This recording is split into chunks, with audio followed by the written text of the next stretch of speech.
आपल्यासोबत प्रणिताताई शिंदे आहेत। प्रणिताताई, काय सांगाल, आज खरं तर महत्त्वपूर्ण अशी घोषणा जी आहे राहुल गांधी यांनी धुळ्यातल्या या मेळाव्यात करताना आपल्याला बघायला मिळाली। राहुल गांधीजींनी रणशिंग फुंकलेत आणि महिलांसाठी 5 गॅरंटीज आपल्याला दिल्यात। तुम्ही बघू शकता की काँग्रेस एकमेव पक्ष आहे जो महिलांचा आदर सन्मान करतो, कारण का भाजपमध्ये महिलांना एक तुच्छ स्थान दिलं जातं।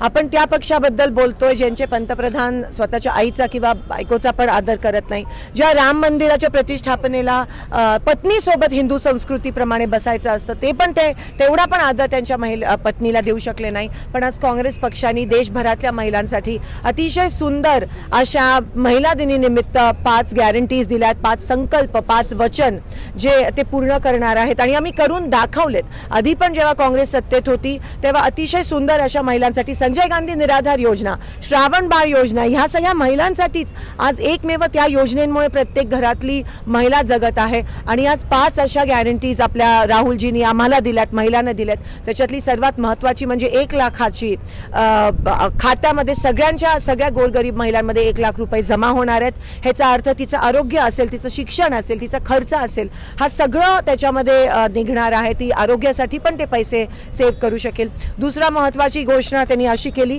की 50% आरक्षण शासकीय नोकऱ्यांमध्ये। ही केवढी मोठी घोषणा आहे, ज्या शासकीय नोकऱ्यांना आज मोदीजी संपवत आहेत, कारण काही महाराष्ट्र 5 ठेकेदारांच्या हातात खाजगीकरण चाललंय, पण त्याच 50% आरक्षण त्या शासकीय नोकऱ्यांमध्ये महिलांना मिळणार आहे। आपल्या अंगणवाडी सेविका ज्या 3 महिने झालं चटणी भाकरीचं आंदोलन करत आहेत, कारण त्यांची साधी मानधन पण वाढवू शकत नाहीत, अशा अंगणवाडी सेविका असतील, आशा वर्कर असतील, मिड डे मीलच्या महिला असतील, त्यांचं पण मानधन वाढ म्हणजे त्यांचा जो केंद्र शासनाचा भाग आहे, हिस्सा आहे, तो त्यांना जादा मिळणार आहे। त्या माध्यमातून प्रत्येक पंचायतमध्ये एक मैत्रीण असणार आहे जी महिलेला तिच्या आरक्षणाबद्दल, तिच्या सुरक्षतेबद्दल, अनेक तिचे जे हक्क आणि अधिकार आहेत त्याच्याबद्दल ती जाऊन सांगेल जेव्हा काँग्रेस सत्तेत येईल।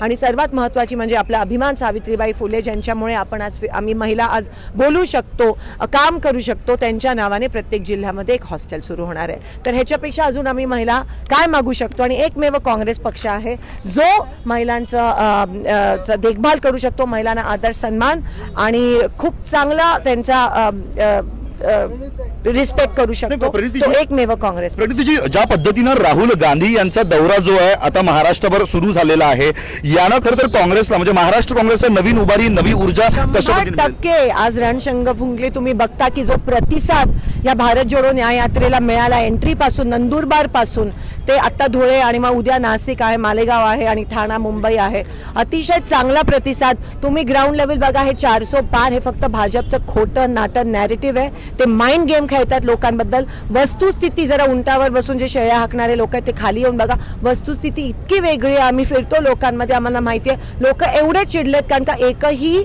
जे वचन मोदीजींनी दिलं त्याची पूर्तता ते करू शकले नाही आहेत। फक्त स्वतःचे पोस्टर मोठे मोठे पेट्रोल पंपच्या बाहेर लावतात, पण जी वस्तुस्थिती आहे ती खूप वेगळी आहे। तुम्ही बघा, ह्या वेळेस तुम्हाला सत्ता बदल महाराष्ट्रात काँग्रेस सत्ता येईल दिसेल नक्की। महाविकास आघाडीचे खासदारांची संख्या वाढणार आणि येणाऱ्या विधानसभेत पण महाविकास आघाडीच एक पक्ष आहे किंवा एक हे आहे जी महाराष्ट्राला स्थिर सरकार देऊ शकते। आता लोक इकडून इकडे फक्त जे सत्तेसाठी जे उड्या मारतात त्यांच्यावर वैतागलेत आणि नक्की महाविकास आघाडी। आपल्यासोबत होत्या प्रणिती शिंदे यांनी स्पष्टपणे खरं तर आजच्या या भारत जोडो यात्रेमध्ये ज्या पद्धतीनं राहुल गांधी यांनी 5 महत्त्वाच्या घोषणा केलेल्या आहेत, यामुळे नक्कीच काँग्रेसला उभारी मिळणार आहे। आणि ज्या पद्धतीनं भारतीय जनता पार्टी 400 पारची घोषणा करते, ही निव्वळ घोषणाच होईल आणि काँग्रेस यावेळेस मात्र चांगल्या पद्धतीनं यश जे आहे मिळेल असा विश्वास प्रणिती शिंदे यांनी टाइम्स नाव मराठीशी बोलताना व्यक्त केला आहे। Video journalist किशोरसह Harshal बदाने Patil, times नाव मराठी, धुळे।